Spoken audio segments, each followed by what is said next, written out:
여러분 안녕하십니까? 오늘은 너희는 먼저 그의 나라와 의를 구하라는 제목으로 말씀드린 어제의 말씀에 이어 저의 경험을 좀 얘기하고자 합니다. 제 나이 29살의 경남 함양군 안이면에 있는 시골 조그마한 교회의 임시 목회를 시작하게 되었습니다. 교인 수는 한 30명 정도 되었으며 시골 인심이 너무나도 넘치는 교회였습니다. 새벽마다 기도를 마치고 나오면 장로님과 집사님들이 농사지은 쌀과 채소와 반찬거리들을 하나님이 보내신 까마귀처럼 날라다 주었습니다. 그런데 이 교회에는 세 가지 수원 사업이 있었습니다. 그것은 오래된 교회 마룻바닥을 철거하고 따뜻한 보일러가 들어오는 교회 바닥 공사를 하는 일과 오래되어 방문 다닐 때마다 멈추어서는 교회 봉고차를 새로 구입하는 일, 그리고 교회 마당에 있는 똥파리들이 득실거리며 아래로 구멍만 뚫려 있는 재래식 화장실을 신식으로 바꾸는 일이었습니다.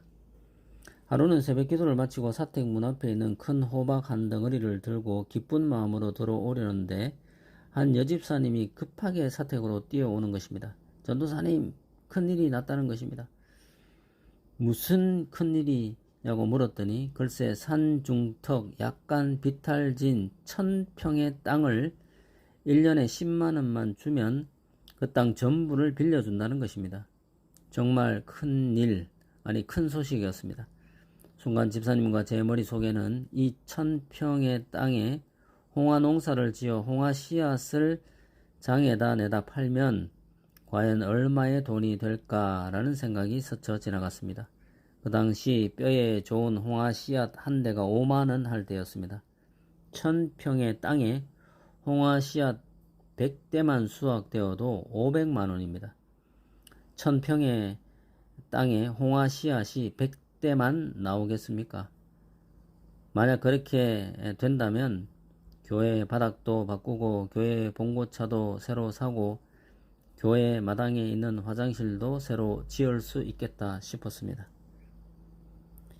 저는 즉시 교회 근처 사시는 수석 장로님께로 뛰어갔습니다. 그리고 아침에 있었던 일과 제 계획을 다 얘기했습니다. 장로님의 대답은 전도사님의 심정을 알겠지만 안 된다는 것이었습니다.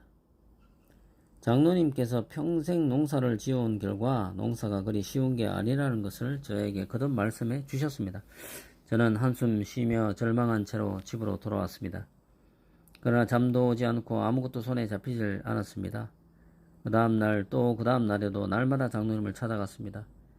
농사의 모든 과정을 아시는 장로님은 농사를 1도 모르는 저를 도저히 이해시킬 수 없었고 결국은 장로님께서 손을 드시고 1000평의 농사를 승낙하셨고 그날부터 1000평이라는 땅에 교회 농사가 기도로 시작되었습니다.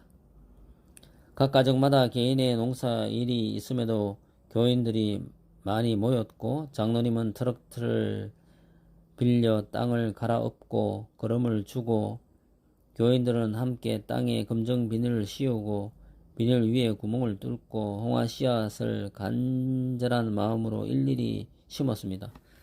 그리고 그 밭 주위에는 땅콩과 옥수수와 참깨 등 여러 씨앗들도 함께 뿌렸습니다. 날마다 산 중턱까지 올라가서 물을 길러주고 때로는 비닐 사이를 뚫고 올라오는 잡초도 바쁜 교인들과 함께 메어주었습니다.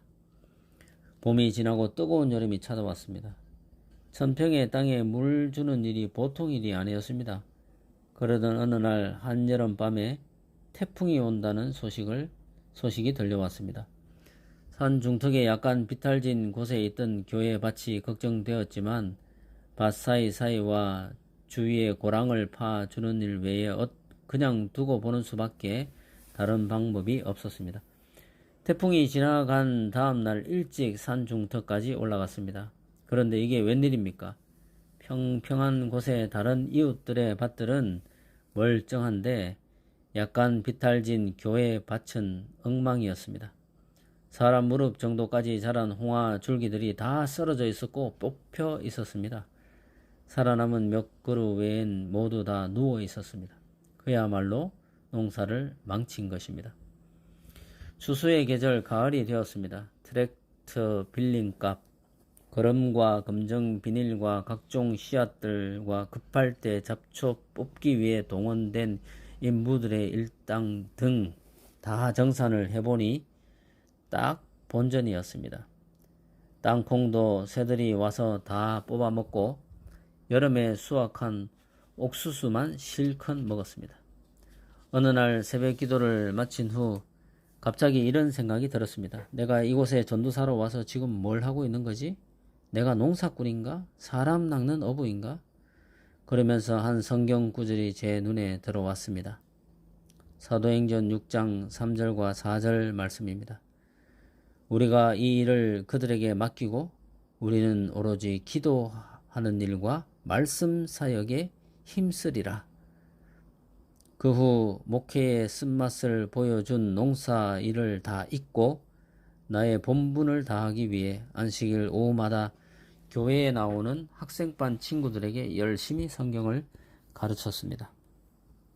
그러던 어느 날 험악하게 생긴 한 중년의 남자가 교회를 찾아왔습니다. 얼마 전에 교도소에서 출소했다는 것입니다. 어릴 적에 재림 교인이었으나 사업하는 일이 너무 바빠 교회를 다니지 못했고 몇 년 전에 IMF 때 사업이 망해 쫓겨다니다 교도소 신세를 지게 되었다는 것입니다. 이 시골에 재림교회가 없는 줄 알고 교도소에서 만난 동생이 다니는 다른 교단의 교회를 출석해 오다가 우연히 재림교회를 발견하고 너무 반가워 이렇게 찾아왔다는 것입니다. 그 얘기를 다 듣고 저도 그동안 저에게 있었던 일을 다 이야기했습니다. 교회의 3가지 수건 사업과 1000평의 땅과 농사 지은 일과 완전히 망한 일까지. 그런데 그 이야기를 듣고 있던 그분이 저에게 이런 말을 하는 것입니다. 전도사님, 걱정하지 마십시오. 제가 큰 아파트 전기 공사를 맡아 일했던 사람으로 평생 노가다 일만 해왔는데 이런 일은 식은 죽먹기입니다. 라고 말입니다. 그 다음날 그분이 이곳저곳에 전화를 하더니 여러 건축 자재들이 교회로 들어오기 시작했고 그분을 주축으로 교회 바닥 보일러 공사가 시작되었고 마당의 화장실 공사도 아주 저렴한 공사비로 마무리하게 되었습니다. 그리고 이 일들의 감동을 받은 교인들의 헌금으로 교회 봉고차도 중고로 구입하게 되었습니다. 하나님은 1000평의 농사로 엄청난 돈을 주시지 않으셨지만 하나님이 보내주신 한 사람으로 교회의 3가지 바램을 다 들어주셨습니다. 저는 이 일로 다시 한번 하나님은 살아계시고 우리가 먼저 하나님의 것을 구하고 먼저 우리에게 맡겨진 의무와 본분을 감당할 때 하나님은 생각지도 않은 방법으로 그 나머지 필요한 것들을 채워주신다는 사실을 다시 한번 확신하게 되었습니다.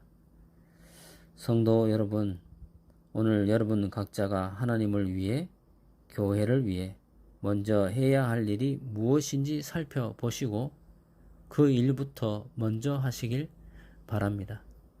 그래야 하면 하나님은 여러분에게 꼭 필요한 나머지 것들을 다 채워 주실 것입니다.